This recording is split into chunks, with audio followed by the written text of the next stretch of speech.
once upon a time, they might say to a black guy, "Oh, you're a coconut," because you're acting like a white guy.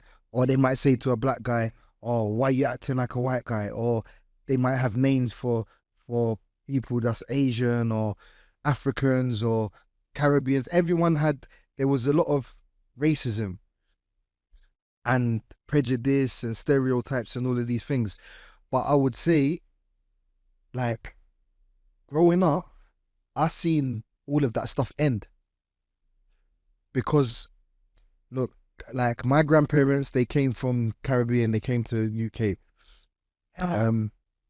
in the 60s.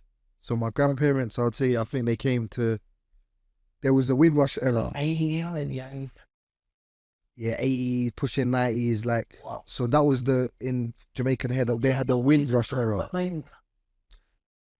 I'm not sure, but probably just I think a lot of people came for maybe a better life or what they thought would be a better life. Yeah. So there was an era anyway in Jamaica where it was called a Windrush era. So that was an era where a lot of elders came from the Caribbean or came from Jamaica to the UK. So I would be what they would say like third generation. But from being young, there was all of these prejudice, racist stereotypes, and now, to me, like London and UK and all of UK and the inner cities, it's now an integrated society. So the culture is the same. There's no difference now between, like, there is no, like, not to say there's no black or white culture, but there's UK culture as a whole, or maybe even American culture as a whole, where it's just like, definitely, 100%. But so when I saw that, like a few months back, I was just like, how's everyone been living together for all of these years for this level of racism to still exist? I was confused. Because the elite star guys, they control the narrative. Yeah. How did you take the Muslim transition? How did that come about? From talk verse, yeah. How you became? Yeah. Yeah. What was a holy day, for instance?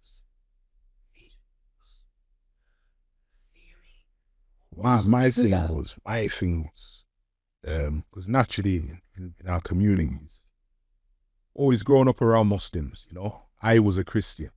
I was born a Christian. My family, majority Christians. So, some of them, shout out Enquiries. Great grandma, Enquiries, yeah.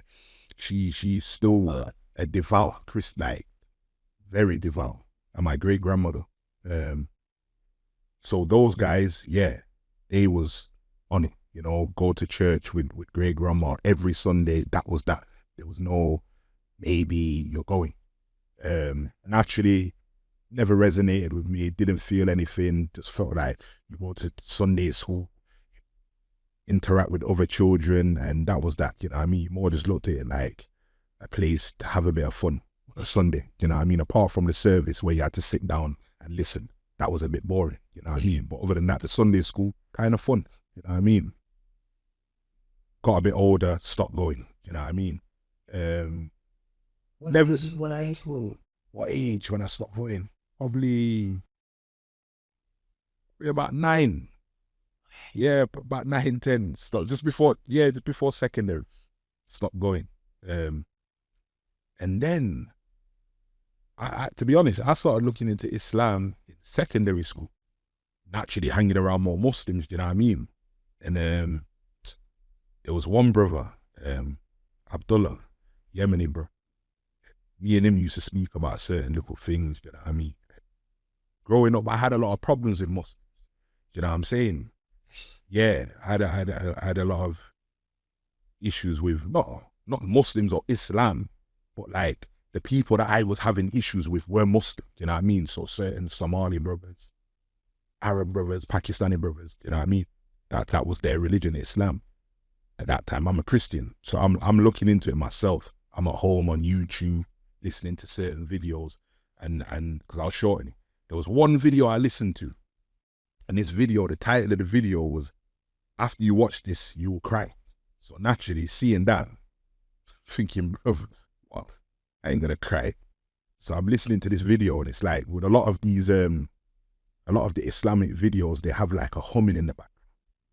You know what I mean? It's very soothing, very soothing. The Quran is soothing to the heart. You know what I'm saying? Never heard anything like it in my life. You know what I mean? And it was just this overwhelming feeling that came over me from listening to this video. You know what I'm saying? Did you cry? I'll get to that. So this overwhelming feeling of emotions come across me now. Do you know what I mean? And I'm like 16, 17 at this time, thinking I'm hard. Not to make me cry. Do you know what I mean? But I've never felt this feeling before. Do you understand? And I just remember, yeah, I could feel myself tearing up in it. I'm not going to say that I was crying crazy, like, oh, do you know what I mean? But I had tears coming out my eyes, bro. This is facts. You understand? Wallahi, this is facts.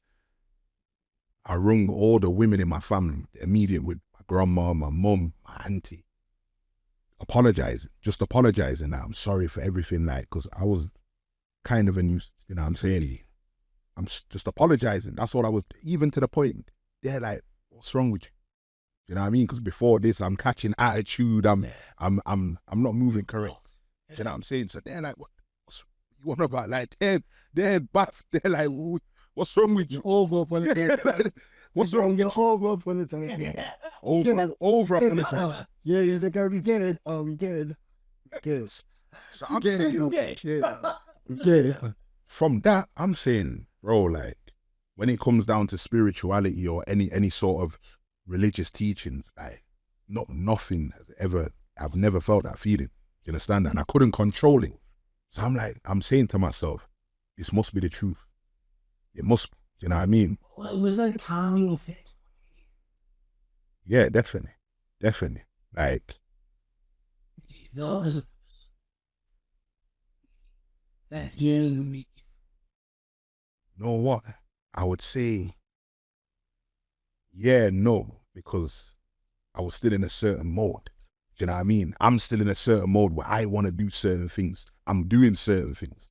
Do you know what I mean? But that feeling, though, that was always in the back of my head. So I'm thinking, what's this like? So now I'm speaking to a couple of older heads, Jamaican reverts, that they've been Muslim for a long time. Do you know what I mean? I'm saying, I'm telling them, listen, you need to go to the mosque. So I'm still a kid doing whatever I'm doing, getting up to no good. But now, I just call them uncles. Uncle will come to my house, he'll pick me up, he'll take me to the masjid. Look, listen, you're coming. Quran studies, boom. And I'll sit there, listen. I'm not Muslim. I'm still not Muslim, but I'm going. Do you know what I mean? So I'm doing whatever I'm doing, but I'm doing that now, like once a week, twice a week. Do you know what I mean? I'm getting dawah. You know what I mean? They're teaching me about the religion, but I'm still in this ignorant mindset. I'm not ready to do that. I'm not ready to give up doing certain, because remember, I'm young. I'm just starting to live a little bit. I don't want to be strict on myself and refrain from this, that, and the third. Do you know what I mean? Oh, here we go again. Here we go again. They wanna go again. They wanna go again. You won't see loads of them. They won't see yo again. They won't see yo again. Can't go back on the